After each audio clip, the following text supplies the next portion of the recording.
हिंसा करते हैं, घात करते हैं। कुछ मनुष्य तो अपने प्रयोजन से किसी कारण से हिंसा करते हैं, कुछ दूसरों के प्रयोजन से हिंसा करते हैं। लेकिन जो दुष्ट प्रकृति के होते हैं, हठी प्रकृति के होते हैं, जो धर्म के अंदर विश्वास नहीं करते और जिनको हम कह सकते हैं नास्तिक प्रकृति के लोग, ऐसे लोगों के सामने जब कभी धर्म की बात की जाती है, जब कर्मबंध और कर्म निर्जा की बात करते हैं, तो ऐसे मनुष्य क्या कहते हैं, ये धर्म और अधर्म ये तो सब ढूंढ, ना कोई शुभ कर्म है ना कोई अशुभ कर्म है, किसी का किया हुआ कोई किसी को फल मिलने वाला नहीं है। तो ऐसी दृष्टता करता हुआ वो मनुष्य हिंसा का सेवन करता है, मन से भी करता है, वचन से भी करता है और काया से भी करता है। और दुष्ट प्रवृत्तियों का शिकार हुआ मनुष्य हिंसा भी करता है, झूठ भी बोलता है, माया का सेवन, मायाचार का, कपट का भी सेवन करता है और दूसरों के दोष प्रकट करता है। वो गुणग्राही ना होकर के वो अवगुणग्राही बन जाता है। गुण दृष्टि ना होकर के उसकी दृष्टि कौन सी बनती है, दोष दृष्टि, अवगुण दृष्टि बनती है।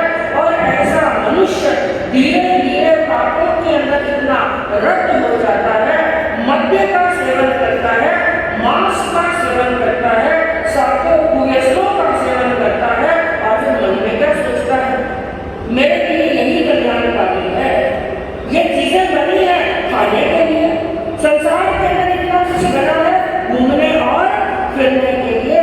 यहाँ तक के इंद्रियों में आसक्त प्राणी, हिंसा में आसक्त प्राणी यहाँ तक भी कह देता है कि ये जानवर भी किस लिए बने हैं। तमिलनाडु लोग कहते थे, हम लोगों ने कितने ये कहते हुए उनको एक बार नहीं कई बार सुना। वो क्या कहते हैं, ये जानवर जो भगवान ने बनाए हैं ये किस लिए बनाए हैं, मनुष्य के खाने के लिए बनाए हैं। और इनको यदि हम नहीं खाएंगे, वो तर्क क्या देते हैं, इन जानवरों को यदि हम नहीं खाएंगे तो इनकी संख्या इतनी बढ़ जाएगी, इतनी बढ़ जाएगी कि वो जानवर हमें खाएंगे। वो तर्क देते हैं, अपने रस इंद्रिय के प्रति वो इतने आसक्त बन चुके हैं कि वो उन जीवों की गांठ करते हैं और फिर मन में क्या होते हैं, प्रसन्न। एक तरफ तो वो मनुष्य है कि जिसको पृथ्वी काय, अप काय, तेलु काय, वायु काय, वनस्पति काय, कहीं पर देवीय देवीय चौरंगीय आदि जीवों की अपना जीवन जीने के लिए कारण विशेष के लिए जीवों की घात करनी पड़ती है। जैसे आपको बताया, साधु के तो होते हैं महाव्रत और श्रावक के क्या होते हैं, अनुव्रत। इसको देश व्रत भी कहा जाता है, मतलब उसको अपना जीवन जीने के लिए स्थावर जीवों की घात हुए बिना तो जीवन चलने वाला है। तो स्थावर जीवों की घात तो होगी, वनस्पति की घात भी होगी, अपकाय और रोज होती है। लेकिन एक संस्कृति का लक्षण क्या होता है, धर्मवान और ज्ञानवान पुरुष का लक्षण क्या होता है, हिंसा होती है लेकिन मन के अंदर एक दुख होगा। जैसे एक बहन रसोई के अंदर काम कर रही है, वहां पर पानी की हिंसा हो रही है, यानी अपकाय के जीवों की हिंसा हो रही है, वनस्पति काय के जीवों की हिंसा हो रही है। लेकिन वनस्पति का छेदन और भेदन करते समय भी उस बहन के मन में क्या विचार आता है, हे भगवान मेरी मजबूरी है, मैं ग्रस्त हूँ और मुझे ये पेट मिला है और घर वालों का भी पेट भरना है और मेरा सर का भी पेट भरना है। तो पेट भरने के लिए, जीवन चलाने के लिए मुझे वनस्पति का, अपकाय का, तेलुकाय का, वायुकाय का, इन सब का छेदन और भेदन करना पड़ता है, आरंभ और समारंभ करना पड़ता है। लेकिन उन सभी जीवों के साथ में वो क्षमा याचना करती है। सभी जीवों के साथ में क्या करती है, मेरी मजबूरी है, ये कार्य मैं मजबूरी से कर रही हूँ, इसलिए मैं अपने मन से, वचन से, काया से सभी जीवों के साथ में क्या करती हूँ, क्षमा याचना। और एक तरफ वो बहन है जो लोटी का छेदन भेदन करती है और घर के अंदर मान लो 4 मेहमान आए, घर के अंदर 4 मेहमान आए, उनके लिए सब्जी रोटी सब खाना तैयार किया और जब खाना तैयार करते हैं तो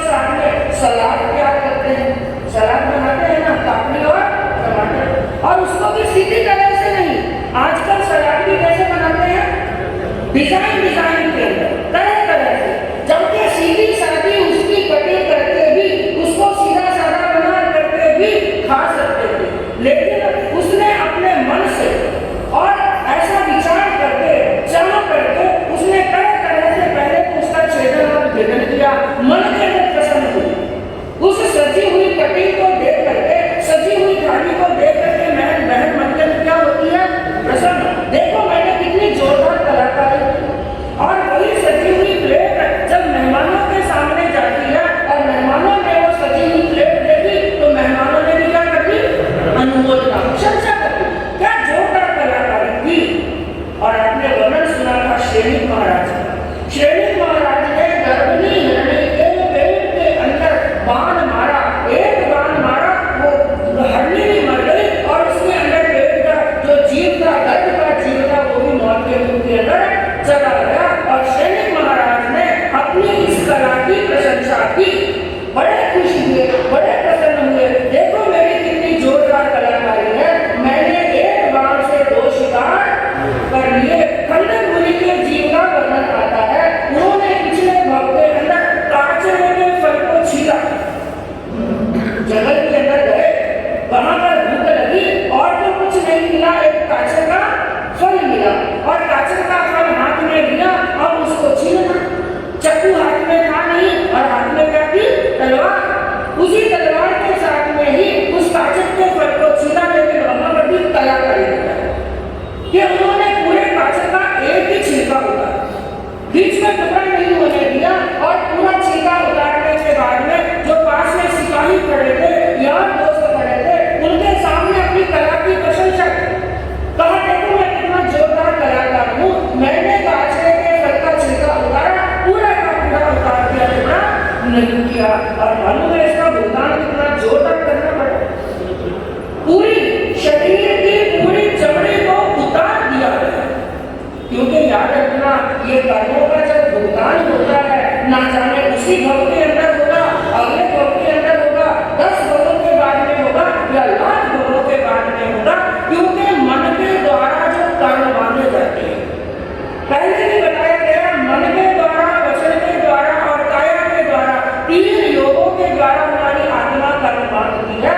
लेकिन सबसे ज्यादा कठिन कर्म, सबसे ज्यादा कठोर कर्म और चीखने कर्म कौन से योग के द्वारा बनते हैं? मन के योग के द्वारा। मन के अंदर प्रसन्न होना, तो मन के योग के द्वारा हमारी आत्मा यदि कर्मों का बंधन करे तो कितने स्थिति तक के कर्मों का बंधन कर सकती है? मोहनीय कर्म की स्थिति कितनी? 70 घोड़ा कोड़ी साबुत। आज हमने जो कर्म माने वो कितने समय के बाद तक उदय में आ सकते हैं? 70 घोड़ा कोड़ी 100 लोगों के बाद में भी इतने काल मर्यादा के बीच में उदय में आ सकते हैं। अब कल्पना करो 70 कोड़ी 100 लोगों के अंदर हमारे कितने जन्म हो सकते हैं और कितने मरण हो सकते हैं। असंख्यात जन्म और मरण हो सकते हैं। जरूरी नहीं है कि आज के किए हुए कर्म हमारे आज ही उदय में आएंगे, लेकिन अज्ञानता के वशीभूत हुआ मनुष्य और अज्ञानता के अंदर पड़ा हुआ, मोह के अंदर आसक्त हुआ मनुष्य इतना काम करने के बाद में भी वो क्या करके देता है? यही मेरे लिए कल्याणकारी है। ये वाणी किसकी है? प्रभु महावीर की। वो मनुष्य पाप करने के बाद में दुनिया के अंदर कई लोगों को हम देखते हैं, वो पाप करते हैं और पाप करके भी क्या कहते हैं? हम सबको बोलते थोड़ा बोलिए, पाप करने के बाद में मनुष्य क्या कहता है? मैंने कौन सा पाप किया? किसी को गाली देने के बाद में भी, गलती करने के बाद में भी अपने आप को शूर भी बताता है, मैंने कौन सी गलती कर दी, मैंने कौन सा अन्याय कर दिया, अरे मैंने कौन सा किसी का सिर और दर्द अलग कर दिया, मैंने किसी का कोई मर्डर नहीं किया, मैंने किसी की हत्या नहीं की है। पाप करने के बाद में भी इंसान अपने आप को पापी नहीं बल्कि धर्मात्मा कहलाना चाहता है। आज एक पापी को आप धर्मात्मा को कि आप तो बड़े धर्मात्मा हैं, तो वो क्या हो जाएगा? प्रसन्न, खुश हो जाएगा। क्या वो कहने से धर्मात्मा बन जाएगा?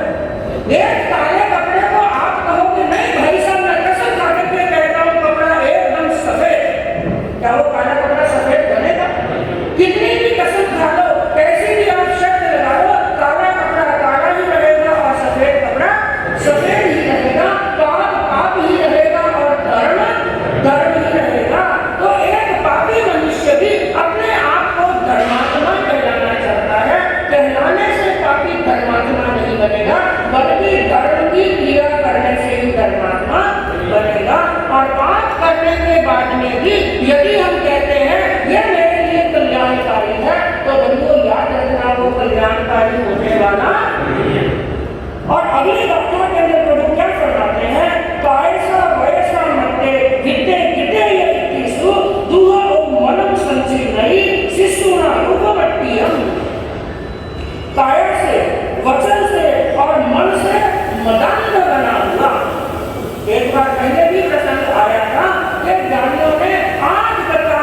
बाह्य प्रवृत्तियां और आभ्यंतर प्रवृत्तियों के द्वारा कर्म मल का संचय करता है। कैसे? जैसे एक अलसिया नाम का प्राणी। ध्यान से समझना इस बात को। जो व्यक्ति मदान्ध बना चुका है, अहंकार के अंदर अंधा बन चुका है, वो मनुष्य बाहर की प्रवृत्तियों के द्वारा भी कर्म का बंधन करता है और अंदर की प्रवृत्तियों के द्वारा भी कर्म का बंधन करता है। जैसे एक अलसिया नाम का प्राणी। अलसिया, जिसका संक्षिप्त के अंदर वर्णन बताऊं, एक अलसिया नाम का प्राणी होता है। ना आपने देखा ना हमने देखा, आगमों में पड़ा है। शास्त्रों के अंदर वर्णन आता है, जैन दर्शन के अंदर वर्णन आता है, अलसिया नाम का एक प्राणी है जो केवल बेंद्रिय प्राणी है। लेकिन बेंद्रिय की शक्ति देखिए, एक बेंद्रिय प्राणी है और जो चक्रवर्ती के समय के अंदर, यानी चक्रवर्ती का जो नगर है, चक्रवर्ती की जो राजधानी है, चक्रवर्ती की राजधानी की गटर के अंदर पैदा होता है। ध्यान से सुनना इस वर्णन को, कैसे कैसे जीव होते हैं, कैसे कैसे प्राणी होते हैं। अलसिया नाम का प्राणी जो बेंद्रिय है, केवल 2 इंद्रियां जिसके पास में है और पैदा कहां पर होता है? चक्रवर्ती के नगर की गटर के अंदर, यानी धरती के अंदर, उस गंदगी के अंदर वो पैदा होता है।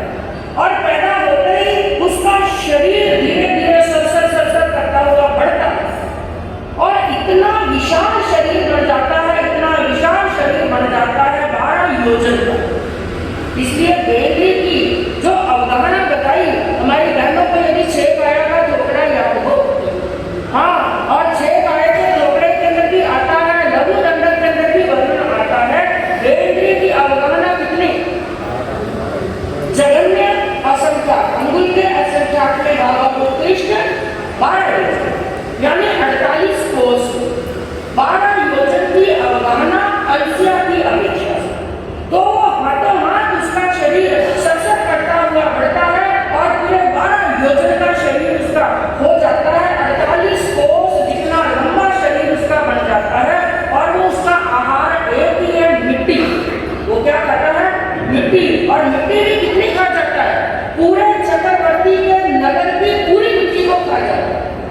और मिट्टी को खाते ही जैसे वो करवट बदलता है, एक तो पूरी मिट्टी खा गया, इसके कारण से धरती खोखली हो जाती है।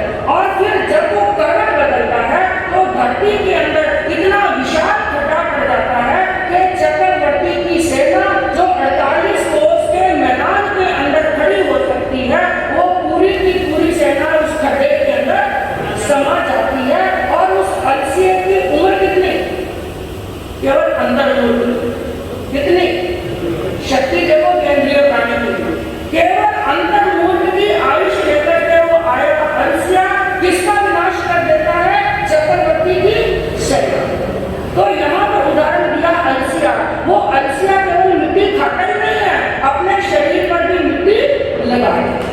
तो जैसे वो अलसिया मिट्टी खाता भी है और मिट्टी लगाता भी है, उसी प्रकार जो मोहान्ध व्यक्ति होता है, मोह के अंदर अंधा बना हुआ व्यक्ति होता है, उसके अंदर की प्रवृत्तियां भी बुरी और बाहर की प्रवृत्तियां भी बुरी। अंदर की प्रवृत्तियां कैसे? कि जैसे ही अहंकार आया, मन के अंदर कई प्रकार के कुविचार आते हैं। मन में वो क्या सोचता है? मैं ही दुनिया का भगवान हूँ, मेरे से बड़ा बुद्धिमान, मेरे से बड़ा धनवान, मेरे से ज्यादा शक्तिमान, मेरे से ज्यादा सुंदर और मेरे से ज्यादा दुनिया के अंदर बलवान। और क्योंकि वो अंधा बना हुआ है और अंधे मनुष्य को कुछ दिखाई देने वाला। तो ये तो हो गई आभ्यंतर की प्रवृत्तियां। और जैसे ही मन के अंदर ऐसे बुरे विचार आए, जैसे ही मन के अंदर दुर्विचार आते हैं, उसकी बाहर की प्रवृत्तियां भी बदल जाती हैं। यानी लोगों के साथ में बात करने का तरीका, उसका बात करने का सलीका, लोगों के साथ में व्यवहार करना। क्योंकि अहंकार के अंदर चूर व्यक्ति किसी का विनय नहीं कर सकता है और किसी के सामने झुक नहीं सकता है। अंदर की प्रवृत्तियां बुरी हुई तो बाहर भी वो अन्याय करना शुरू कर देता है। लेकिन एक बात को याद रखना, ये अहंकार जिसको भी आया, समझ लो उसके पतन के रास्ते शुरू। जैसे हिंदू धर्म के अंदर एक कथा आती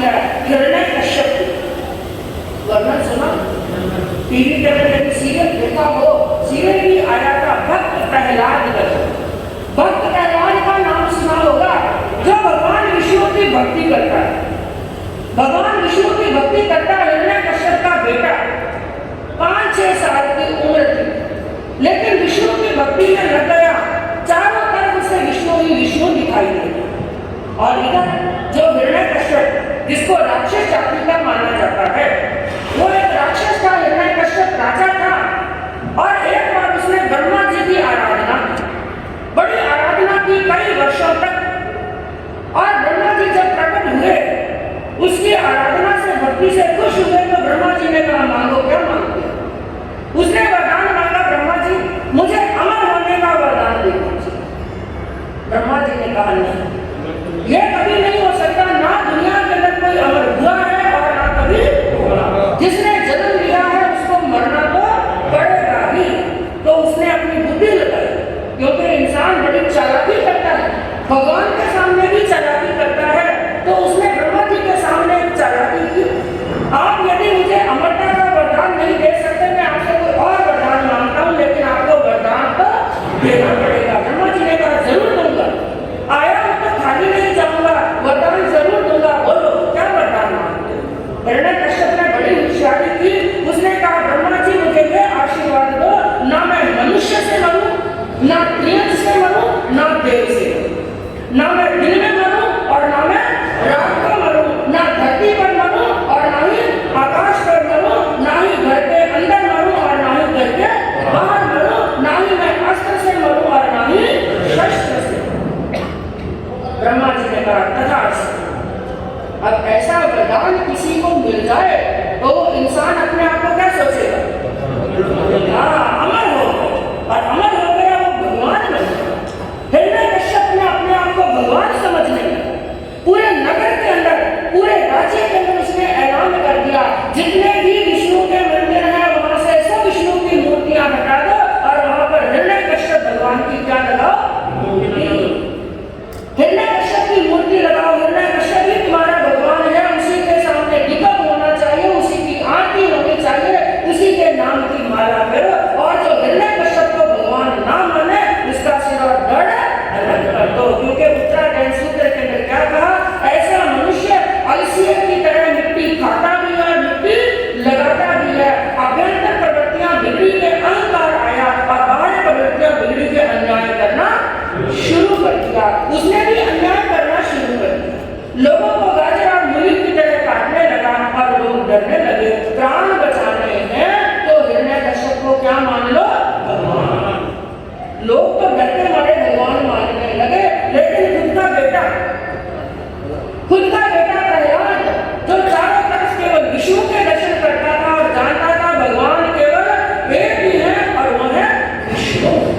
अब उसने क्या देखा? एक बार प्रहलाद को विष्णु विष्णु विष्णु विष्णु ओम नारायण नारायणाय नमः माला से विचार किया, दुनिया मुझे भगवान मान रही है, मेरा बेटा ही मुझे भगवान नहीं मान रहा, तो लोग क्या सोचेंगे? अपने बेटे पर भी हुकूमत नहीं चलती है, तो हिरण्यकश्यप हमारे पर क्या चल रहा है? पहले तो प्रहलाद को प्रेम से समझाने का प्रयास किया। प्रहलाद ने कहा नहीं पिताजी, आप मेरे पिता हैं, आप मेरे पिता हैं, लेकिन भगवान।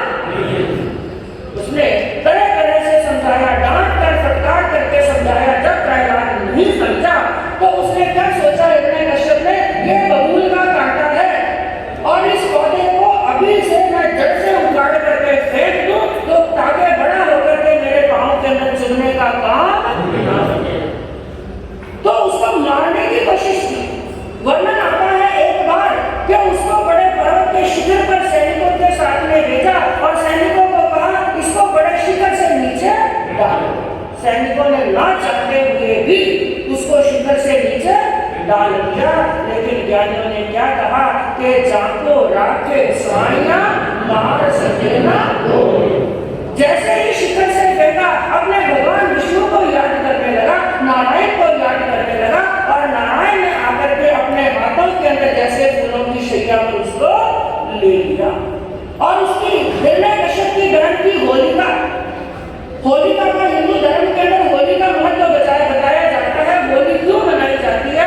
उसकी बहन थी एक होलिका, जिसने उसने भी ब्रह्मा जी से आशीर्वाद के अंदर एक चुनरी ले रखी थी। वो चुनरी ओढ़ करके यदि जलती हुई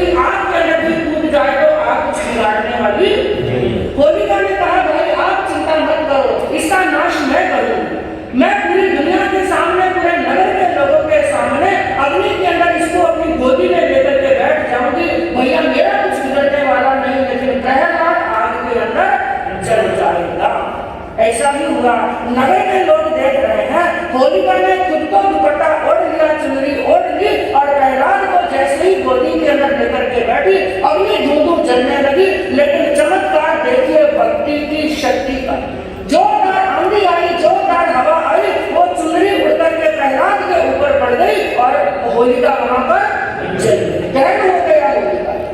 और एक बार हाथियों को मद पिला करके उन मदमस्त हुए हाथियों के सामने उनके पांव के नीचे प्रहलाद को डाल दिया। लेकिन वहां पर भी हाथी ने अपनी सूंड पर लेकर के प्रहलाद को अपने कंधे पर ले लिया। एक नहीं कई प्रयास किए, आखिर हिरण्यकश्यप हार गए, लेकिन अंदर से हार नहीं मानी। एक बार सभा के अंदर प्रहलाद खड़े थे और वहां पर खूब लोग वहां पर बैठे थे और अत्याचार का समझ लो घड़ा भर चुका था। और कहते हैं जब पाप का घड़ा भर जाता है तो अवश्य टूटता। तो वहां पर सभी पूरी सभा भरी हुई थी और उस समय क्रोध के अंदर आए हुए हिरण्यकश्यप ने वापस प्रहलाद को समझाने का प्रयास किया, लेकिन प्रहलाद उसी जिद पर है, मेरे भगवान है। तो गुस्से के अंदर आए हुए हिरण्यकश्यप ने कहा, विष्णु विष्णु करता है, भगवान भगवान करता है, कहाँ है तुम्हारे भगवान? प्रहलाद ने बड़ी मधुर भाषा के अंदर, मीठे स्वर के अंदर क्या कहा, पिताजी ऐसा कौन सा स्थान है जहाँ पर भगवान नहीं? भगवान सामने जो आसन पड़ा है उसके अंदर भी भगवान है, ऊपर भी भगवान है और नीचे भी भगवान है। जितनी जनता बैठी है सबके अंदर भगवान है, आपके अंदर भी वही भगवान है और मेरे अंदर भी। ऐसा कोई स्थान नहीं है जहां पर भगवान नहीं।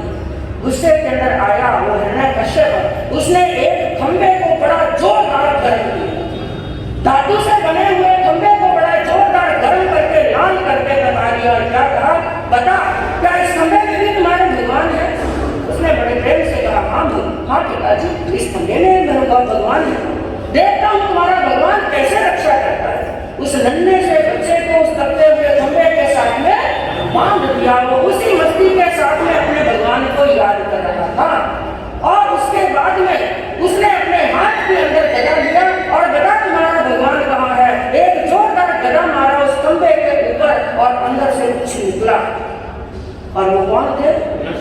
नरसिंह। आप अच्छी तरह से कथा जानते हैं, लेकिन आपको बताना क्या है, सच्चाई सच्चाई होती है और झूठ झूठ होता है। और अहंकार के अंदर अंधे हुए मनुष्य का पतन कैसा होता है। विष्णु के 10 अवतारों का वर्णन आता है, उसके अंदर एक अवतार है नृसिंह, यानी आधा शरीर मनुष्य का और सिर किसका था? सिद्ध का।